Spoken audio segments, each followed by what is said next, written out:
Assalamualaikum warahmatullahi wabarakatuh. Baiklah, nama saya Tania Alfiani. Saya akan mempresentasikan makalah saya dengan judul model-model pembelajaran inquiry. 4 sub pokok penting yang harus kita pelajari dalam model pembelajaran inquiry. Yang pertama adalah latar belakang. Yang kedua adalah langkah penerapan. Yang ketiga adalah kelebihan pembelajaran model inquiry. Yang keempat adalah kelemahan pembelajaran model inquiry. Yang pertama adalah latar belakang. Latar belakang model pembelajaran inquiry. Inquiry berasal dari bahasa Inggris, yaitu inquiry, yang dapat diartikan sebagai proses bertanya dan mencari tahu jawaban terhadap pertanyaan ilmiah yang dimaksud adalah pertanyaan yang dapat mengarah pada kegiatan penyelidikan terhadap objek pertanyaan. Metode pembelajaran inquiry merupakan suatu komponen penting dalam pendekatan konstruktivistik, di mana pendekatan konstruktivistik ini memiliki sejarah panjang dalam inovasi atau pembaruan pendidikan. Dalam pembelajaran dengan metode pembelajaran inquiry, seorang siswa didorong untuk memiliki keaktifan dengan menggunakan prinsip-prinsip dan konsep-konsep yang telah ia miliki. Dan seorang guru dapat mendorong siswa untuk memiliki pengalaman dan melakukan percobaan yang memungkinkan mereka menemukan prinsip-prinsip untuk diri mereka sendiri.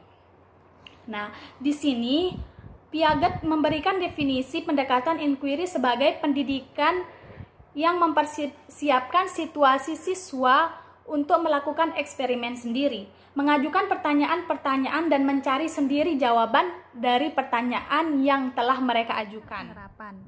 Langkah penerapan model inquiry yang pertama adalah orientasi.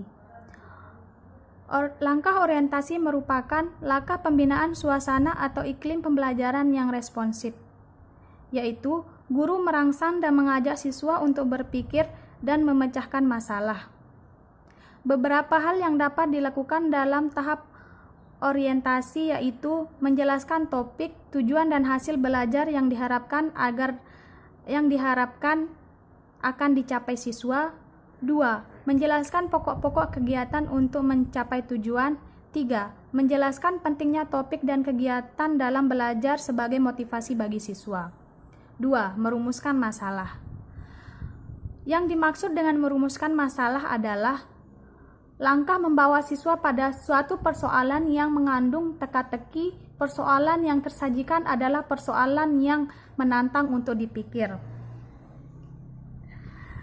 Teka-teki yang menjadi persoalan dalam inquiry harus mengandung konsep yang jelas dan pasti. Konsep-konsep dalam masalah adalah konsep-konsep yang sudah diketahui terlebih dahulu oleh siswa.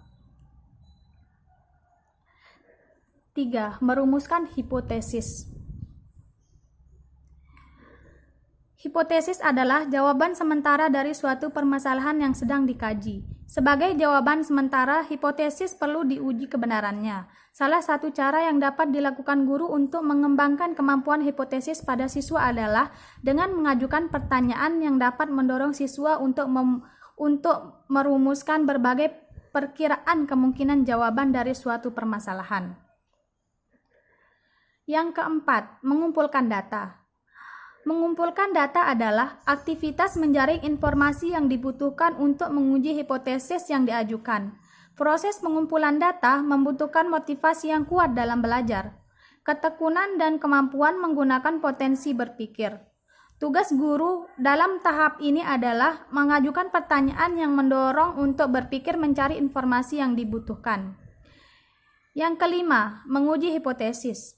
Menguji hipotesis adalah proses menentukan jawaban yang dianggap diterima sesuai dengan data atau informasi yang diperoleh berdasarkan pengumpulan data, sehingga guru dapat mengembangkan kemampuan berpikir rasional siswa. Artinya, Kebenaran jawaban bukan hanya berdasarkan argumentasi, tetapi didukung oleh data yang ditemukan dapat dipertanggungjawabkan. Dan yang terakhir adalah merumuskan kesimpulan, di mana merumuskan kesimpulan yang dimaksud adalah mendeskripsikan hasil temuan yang diperoleh berdasarkan hasil pengujian hipotesis. Untuk dapat merumuskan kesimpulan yang akurat, guru dapat menunjukkan data yang relevan kepada siswanya. Kelebihan dan kelemahan model pembelajaran inquiry. Kelebihannya yaitu A. Dianggap membantu siswa mengembangkan atau memperbanyak persediaan atau penguasaan keterampilan proses kognitif siswa.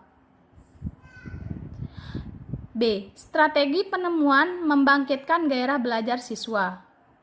C. Memberikan kesempatan pada siswa untuk bergerak maju sesuai dengan kemampuannya.